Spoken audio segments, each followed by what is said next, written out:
आज हमारे व्याख्यान का विषय है श्रीमद् भगवत गीता में आत्म तत्व का स्वरूप एवं इसकी महत्ता। सर्वशास्त्रमयी श्रीमद् भगवत गीता साक्षात भगवान श्री कृष्ण के मुखारविंद से प्रकट हुई है। गीता भारतीय आध्यात्मिक वाङ्मय का सर्वाधिक प्रशस्त एवं सर्वमान्य ग्रंथ मानी जाती है। गीता में समस्त उपनिषदों एवं शास्त्रों का सार तत्व अंतर्निहित है। गीता ज्ञान, भक्ति एवं कर्म की त्रिधारा को स्वयं में समाहित किए हुए हमें समत्व योग का संदेश देती है। गीता प्रवृत्ति एवं निवृत्ति में समन्वय का अनुपम उदाहरण है। गीता में भगवान श्री कृष्ण हमें इस संसार से पलायन करके आध्यात्मिक उन्नति का मार्ग प्रशस्त नहीं करते, अपितु इसी संसार सागर में रहते हुए अपने स्वधर्म का निष्काम भाव एवं समत्व भाव से पालन करते हुए हमारे समक्ष आध्यात्मिक उन्नयन का मार्ग प्रशस्त करते हैं।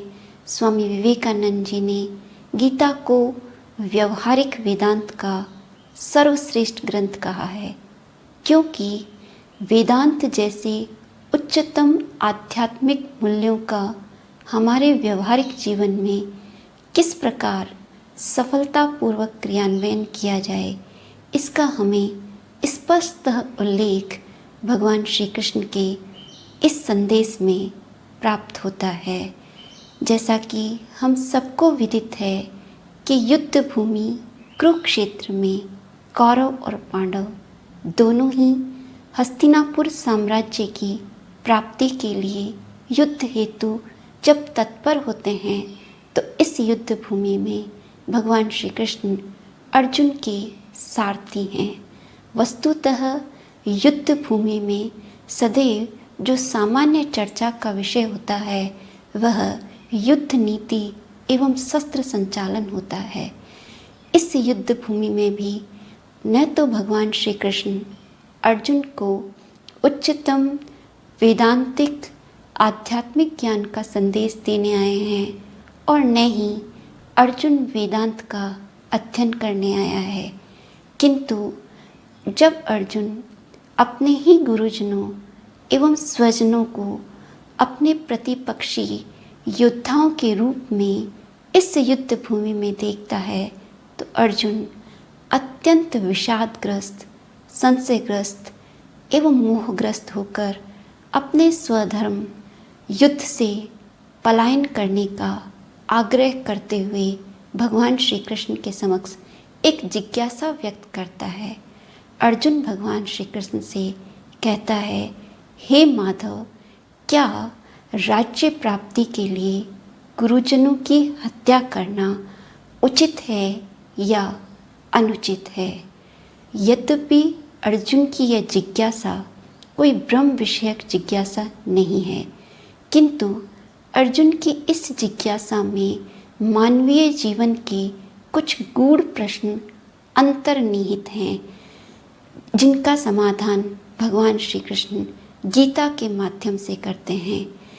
अर्जुन की इस जिज्ञासा में ये प्रश्न अंतर्निहित है कि क्या एक क्षत्रिय का अपने गुरुजनों एवं स्वजनों को प्रतिपक्षी योद्धाओं के रूप में पाकर पलायन करना उचित है या नहीं? क्या युद्ध जैसा हिंसक कर्म सदैव ही अनुचित है? क्या युद्ध जैसा घोर कर्म भी मानवीय आध्यात्मिक कल्याण का मार्ग प्रशस्त कर सकता है या नहीं? भगवान श्री कृष्ण ने अर्जुन की इस जिज्ञासा के माध्यम से इन महत्वपूर्ण प्रश्नों का विस्तार करते हुए इनका समाधान करने का प्रयास किया है।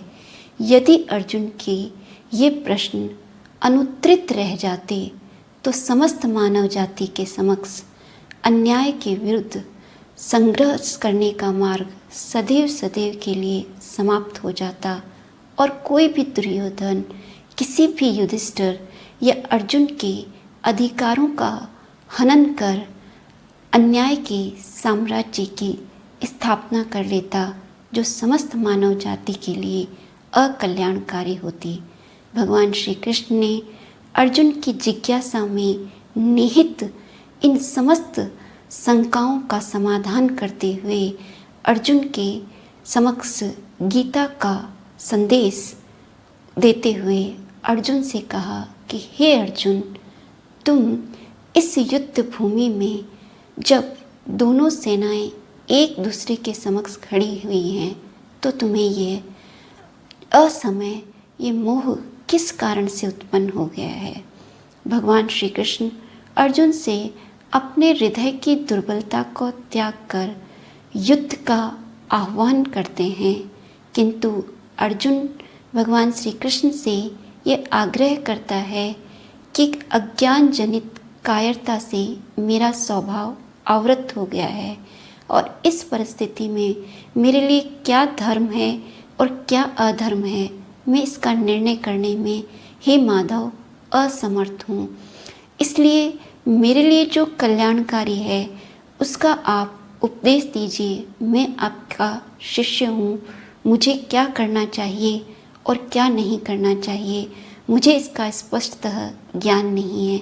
आप ही मेरा मार्गदर्शन कीजिए, क्योंकि हे कृष्ण, पृथ्वी का निष्कंटक साम्राज्य एवं देवताओं का साम्राज्य प्राप्त करके भी मैं उस उपाय को नहीं देखता जो मेरे इस इंद्रियजन्य शोक को समाप्त कर सके। भगवान श्री कृष्ण अर्जुन के हृदय की दुर्बलता से भली भांति परिचित हैं। भगवान श्री कृष्ण अर्जुन से कहते हैं कि हे अर्जुन, तुम बात ज्ञानियों जैसी करते हो, किंतु ज्ञानी जन जिनके प्राण चले गए हैं और जिनके प्राण नहीं गए हैं, उन दोनों के लिए ही शोक नहीं करते हैं। और जिन लोगों के लिए तुम शोक कर रहे हो, क्या वह तुम्हारे शोक के योग्य हैं या नहीं, क्योंकि कौरव जो हैं वह अधर्म और अन्याय के प्रतीक हैं। और इस समय जो ये युद्ध भूमि है, इसमें तुम्हें अपने शत्रुओं के लिए यह शोक करना उचित नहीं है, क्योंकि न तो ऐसा कभी समय था कि मैं, तुम और ये नहीं थे, और न ही कोई ऐसा समय होगा जब मैं नहीं होऊंगा, तुम नहीं होगे, और न ही तुम्हारे ये प्रतिपक्षी योद्धा होंगे। आत्म तत्व के रूप में हम सदैव विद्यमान रहेंगे। अतः अर्जुन, तुझे असमय यह शोक किस कारण से उत्पन्न हो गया है। भगवान श्री कृष्ण अर्जुन के हृदय में जो आत्मीय जनों एवं गुरुजनों की हिंसा का भय उत्पन्न हो गया है, उसका निराकरण करते हुए उसे शाश्वत आत्म तत्व का ज्ञान देते हुए अर्जुन से कहते हैं कि हे अर्जुन, देहिनो अस्मिन् यथा देहे कुमारम यौवनम जरा तथा देहांतर प्राप्ति धीरः तत्र न मुह्यति। हे अर्जुन, इस मानवीय देह में जो जीवात्मा है वह बाल्यावस्था, युवावस्था और वृद्धावस्था शरीर की विभिन्न अवस्थाओं को ग्रहण करती है। उसी प्रकार मृत्यु भी मानवीय जीवन की एक अवस्था मात्र है। इसलिए तुझे मानवीय जीवन के इस अनिवार्य शाश्वत सत्य के लिए शोक करना उचित नहीं है, क्योंकि जन्म और मृत्यु मानवीय जीवन के अनिवार्य अंग हैं। भगवान श्री कृष्ण अर्जुन के हृदय में जो ये दुख व्याप्त हुआ है, उस दुख की अनित्यता का उल्लेख करते हुए अर्जुन से कहते हैं, मात्रा स्पर्शः तु कौन्तेय शीतोष्ण सुख दुखता आगम पाइनो अनित्यो तान तितिक्षव भारत। हे भरतवंशियों में श्रेष्ठ अर्जुन, इंद्रियों का विषयों के साथ संयोग होने पर जो ये सुखात्मक एवं दुखात्मक अनुभूतियाँ होती हैं, ये अनित्य हैं, नश्वर हैं, परिवर्तनशील हैं, इसलिए इन्हें सहन कर, इनके लिए शोक मत कर। जो मनुष्य अपने जीवन में इन द्वंद्वात्मक परिस्थितियों को सहन करता है, वह धीर मनुष्य ही अमृत का अधिकारी होता है। भगवान श्री कृष्ण अर्जुन से कहते हैं, यम ही न व्यथिन्ते एते पुरुषम पुरुषऋषभम सम दुखम सुखम धीरम सो अमृताय कल्पते। हे धीर पुरुष, हे श्रेष्ठ अर्जुन, जिस मनुष्य को ये सुखात्मक एवं दुखात्मक द्वंद्वात्मक परिस्थितियाँ व्यथित नहीं करते, वही अमृत का अधिकारी है। सामान्यतः हम देखते हैं कि जब भी हम अपने कर्तव्य की ओर उन्मुख होते हैं तो हमें अपने जीवन रूपी संग्राम में कभी सुख दुख, मान अपमान, जय पराजय, लाभ हानि आदि विभिन्न द्वंद्वात्मक परिस्थितियों का सामना करना होता है। किंतु जो मनुष्य इन विषम और सम द्वंद्वात्मक परिस्थितियों से विचलित होकर अपने कर्तव्य से विमुख हो जाता है, वह जीवन में कभी भी शाश्वत शांति एवं आनंद को प्राप्त नहीं कर सकता। मनुष्य के लिए ये परम आवश्यक है कि वह अपने जीवन में आने वाली इन द्वंद्वात्मक परिस्थितियों का साहसपूर्वक एवं दृढ़ता से सामना करे, क्योंकि भगवान श्री कृष्ण कहते हैं कि जिस मनुष्य को ये द्वंद्वात्मक परिस्थितियाँ विचलित नहीं करती, वही अमृत का अधिकारी होता है। भारतीय आध्यात्मिक चिंतन परंपरा में तितिक्षा को एक प्रमुख नैतिक मूल्य के रूप में स्वीकार किया गया है और तितिक्षा हमें जीवन में आने वाली इन द्वंद्वात्मक परिस्थितियों को सहन करने के लिए प्रेरित करती है। जो मनुष्य इन द्वंद्वात्मक परिस्थितियों को सहन करता है, वह उतना ही सशक्त होकर अपने जीवन पथ में अपने कर्तव्य की ओर उन्मुख होता है। और जो मनुष्य इन परिस्थितियों से विचलित हो जाता है, वह कभी भी किसी महान उद्देश्य और लक्ष्य की प्राप्ति नहीं कर सकता।